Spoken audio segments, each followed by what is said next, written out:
modern man of war is a formidable sight, especially to a new officer as he reports aboard. He salutes the quarterdeck with self-conscious pride. The Columbia is his first ship. A sub-lieutenant may be a long way from an admiral, but an appointment to HMCS Columbia is a start. Classmates once, shipmates now, their college years lie behind them, and ahead lies the voyage. Hands the stations for leaving harbor. Special sea duty men close up. And because they have something to prove, they are eager to set sail.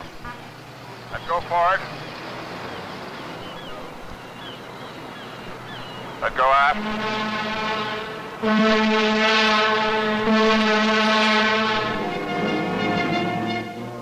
Once they are at sea, the young officers will have the opportunity to prove themselves in every aspect of their long training.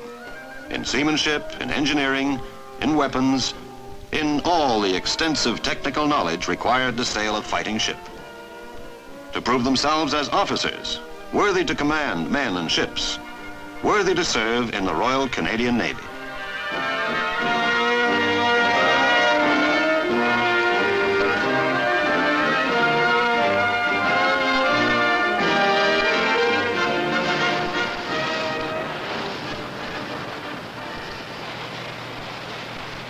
High on the mast, radar beams scan her sea room, allowing the ship to maintain speed. While below, in the wheelhouse, the helmsman steers the ship and never sees the sea. Steady on course 143, sir. The power for her speed comes from further down, in fact, below the waterline.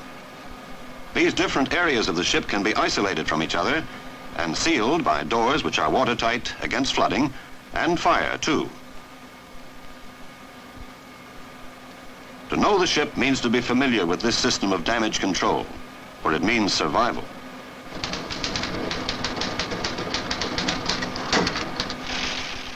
Communications link the fighting units together, whether they're the units of a complex ship or the far-flung units of a navy.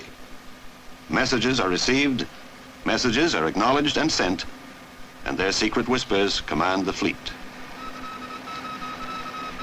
But the whole purpose of a destroyer escort is her ability to engage the enemy, the invisible submarine. The men who plan the enemy's destruction don't need to see him.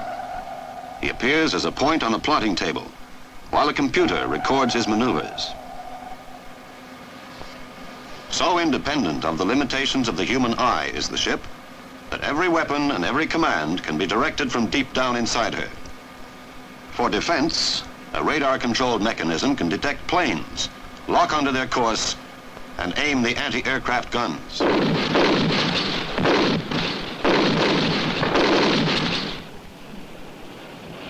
Marksmanship once depended on the gunner's timing of a heavy sea.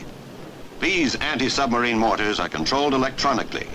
They automatically compensate for the roll and pitch of the ship as they aim themselves at their unseen target.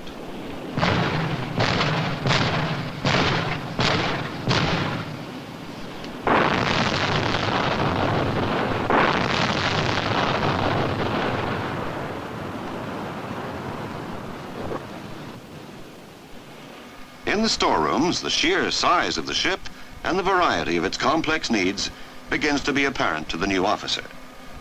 Food alone for 250 men who may be at sea an indefinite time presents a larger problem of supply than he anticipated. But it isn't simply quantity. There's the problem of planning menus, too. What fresh food to take on at a port of call? How much? What shall we have for lunch a week from Saturday? And for dessert?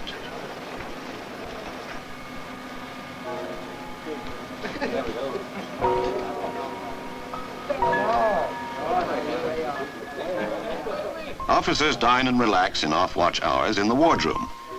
Here, conversation replaces the command, and here, rank is set aside. The getting acquainted period is over for the new sub-lieutenants.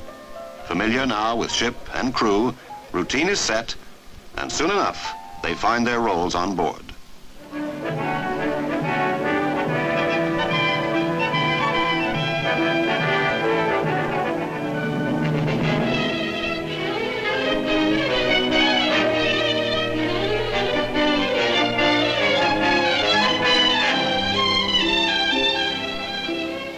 men first sailed beyond the sight of land, navigation became important. On a vast and trackless ocean, the sun was a bright beacon, and still today it serves the navigator. And as he takes bearings of the rising sun, another day begins on board. Wakey, wakey, wakey. Direction, speed, winds, and ocean currents must all be calculated by the navigator to determine the ship's position and her progress. His is the first science of the sea, and complicated now beyond the dreams of Columbus or Magellan. But navigation must be mastered by the man who hopes that he too one day will be an officer of the watch.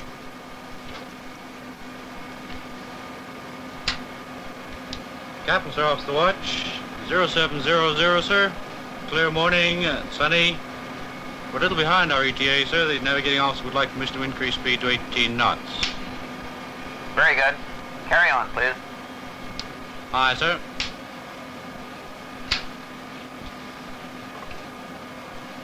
Revolutions 196. And engineering must be mastered too. Complexities of engines, revolutions, boilers, fuel, and steam are no longer a separate world. The new officer today must be experienced in every facet of his ship. The sub-lieutenant has a chief petty officer to guide him during his session down below, a specialist with as much as 15 years' experience with ship's machinery. For all officers must comprehend and be able to direct the resources of the engine room. Here is generated all the power the ship depends on. Power to steer and maneuver, power to aim the guns and operate the instruments, power to drive her into battle.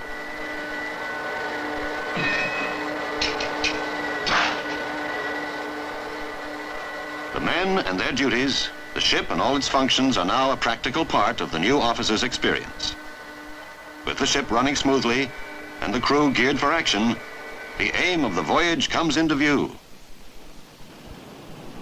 The fleet makes their mid-ocean rendezvous. A sleek task force of destroyer escorts and the aircraft carrier Bonaventure.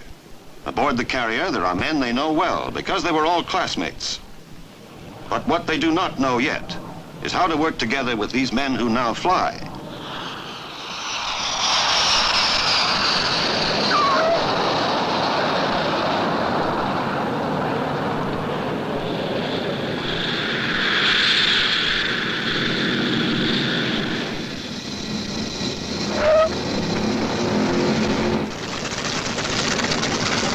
Aboard the submarine, there are classmates too. But for today, they are the enemy the fleet must hunt down. Each unit independent, all units combined, flexible and strong, and all relying on the individual man, whether he is new officer or old hand. Engine room, this is the officer of the watch. Short air is coming alongside for a jackstay transfer. Keep your revs very steady.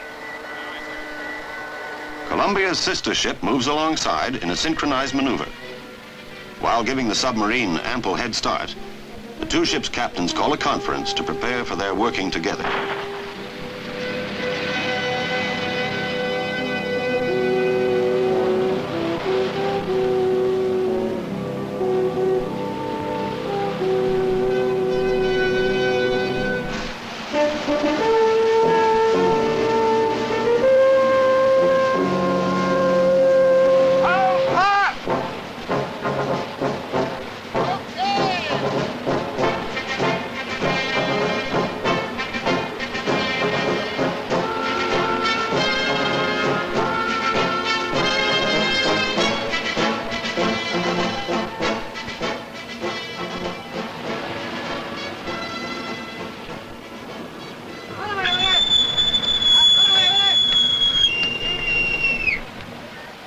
The cooperative effort of the fleet has a harder test to come. A signal advises that the submarine is now away and fair game.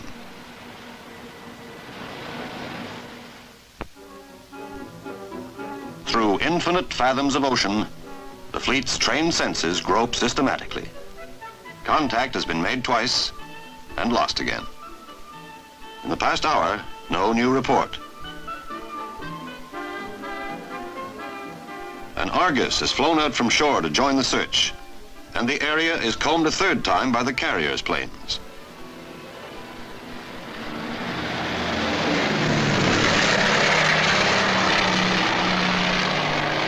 Madman, this is 235. Flash my location. One Goblin.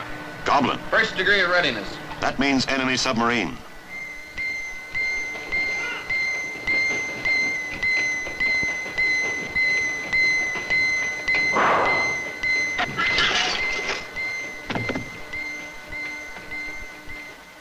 Each station is quickly manned and the ship closed up for action, tense and silent.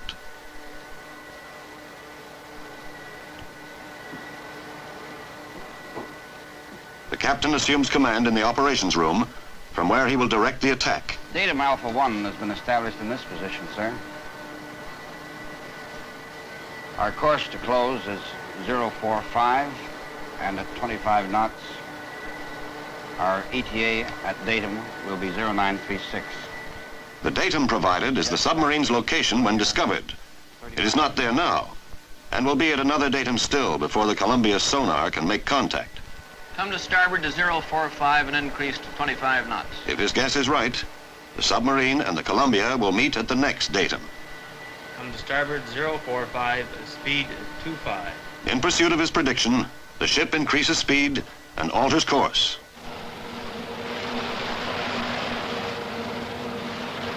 Radar holds on to the reporting plane till the ship is close enough for sonar. Echo, bearing red 20. 027. Range 3,200 yards. 2700. 030. Now, all the years of training and drill are to be proved in the action of a single moment, a single test. The instrument, which is the ship, sensitive, lethal, and accurate, must nevertheless be guided by men. Some of these men are new, and on a team, one man can lose the game. 045. 2100. 048. 2000. 051. 1900. Switch to fire. Now they and the ship's automatic gear are committed. Too late to correct errors. All they can do is wait. 054. 1600. 056. 1500.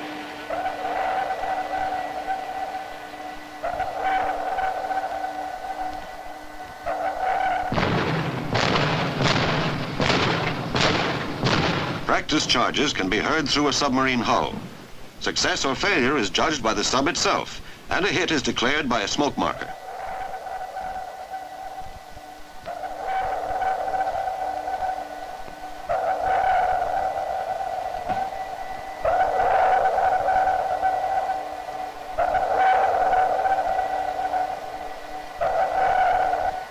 Smoke marker from sub.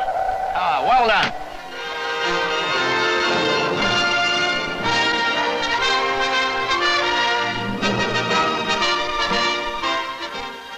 A modern man of war is a formidable sight to a new officer. But soon enough, she becomes a formidable ally too.